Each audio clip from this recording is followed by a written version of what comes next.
Hi friends, welcome back to my channel tech with Prem in Kannada.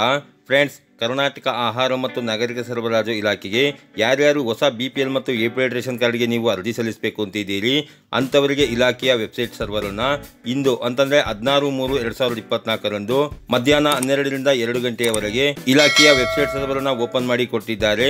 ಯಾರ್ಯಾರು ಹೊಸ ration ಕಾರ್ಡ್ಗೆ ಅರ್ಜಿ ಸಲ್ಲಿಸಬೇಕು ಅಂತಿದ್ದೀರಿ ಅಂಥವರು ತಮ್ಮ ಕುಟುಂಬ ಸದಸ್ಯರ ಆಧಾರ್ ಕಾರ್ಡ್ ಮತ್ತು ತಮ್ಮ ಕುಟುಂಬ ಸದಸ್ಯರೊಬ್ಬರ ಜಾತಿ ಮತ್ತು ಆದಾಯ ಪ್ರಮಾಣ ಪತ್ರಗಳೊಂದಿಗೆ ತಮ್ಮ ಆಧಾರ್ ಕಾರ್ಡ್ಗೆ ಲಿಂಕ್ ಇರುವ ಮೊಬೈಲ್ ನಂಬರ್ನ ತಗೊಂಡು ನೀವು ನಿಮ್ಮ ಹತ್ತಿರದ ಗ್ರಾಮ 1, ಬೆಂಗಳೂರು 1, ಕರ್ನಾಟಕ 1 ಸೆಂಟರ್ಗಳಲ್ಲಿ ಆದಷ್ಟು ಬೇಗ ಹೋಗಿ ನೀವು ಅರ್ಜಿಗಳನ್ನು ಹಾಕಬಹುದಾಗಿರುತ್ತೆ ಫ್ರೆಂಡ್ಸ್.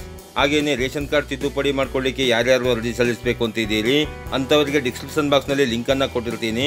ಆ ಲಿಂಕ್ ಮೇಲೆ ಕ್ಲಿಕ್ ಮಾಡ್ಕೊಂಡು ನೀವು ವೆಬ್ಸೈಟ್ ಓಪನ್ ಇದ್ರೆ ನೀವು ಹೋಗಿ ಅರ್ಜಿನ ಸಲ್ಲಿಸ್ಕೊಳ್ಳಿ ಫ್ರೆಂಡ್ಸ್. ಹಾಗೇನಾದರೂ ವೆಬ್ಸೈಟ್ ಲಿಂಕ್ ಓಪನ್ ಆಗುವ ಸಮಯದಲ್ಲಿ ಏನಾದರೂ ಬದಲಾವಣೆ ಆದಲ್ಲಿ ನಾನು ಕಾಮೆಂಟ್ ಬಾಕ್ಸ್ನಲ್ಲಿ ಸಮಯ ಬದಲಾವಣೆಯ ಬಗೆಗಿನ ಸಂಪೂರ್ಣ ಮಾಹಿತಿಯನ್ನು ಕಾಮೆಂಟ್ ಮಾಡಿ ಪಿನ್ ಮಾಡಿರ್ತೇನೆ.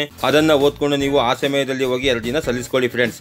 ಈ ರೀತಿಯ ಒಂದು ಸಣ್ಣ ಮಾಹಿತಿ ಇತ್ತು. ಈ ಮಾಹಿತಿನ ನಾನು ನಿಮಗೆ ತಿಳಿಸ್ಕೊಟ್ಟಿದ್ದೀನಿ. ಈ ಮಾಹಿತಿ ನಿಮಗೆ ಇಷ್ಟ ಆಗಿದ್ರೆ ವಿಡಿಯೋಗೆ ಒಂದು ಲೈಕ್ ಮಾಡಿ, ಕಮೆಂಟ್ ಮಾಡಿ, ಶೇರ್ ಮಾಡಿ. ಹಾಗೆಯೇ ನನ್ನ ಚಾನಲ್ಗೆ ಹೊಸಬರಾಗಿದ್ದರೆ ನನ್ನ ಚಾನಲ್ನ ಸಬ್ಸ್ಕ್ರೈಬ್ ಮಾಡಿಕೊಂಡು ಬೆಲ್ ಐಕಾನ್ನ ಕ್ಲಿಕ್ ಮಾಡ್ಕೊಳ್ಳಿ ಫ್ರೆಂಡ್ಸ್. ನಾನು ಹಾಕುವ ಮುಂದಿನ ವಿಡಿಯೋದ ನೋಟಿಫಿಕೇಶನ್ ನಿಮಗೆ ಆ ತಕ್ಷಣ ಬಂದು ಸಿಗುತ್ತೆ ಫ್ರೆಂಡ್ಸ್.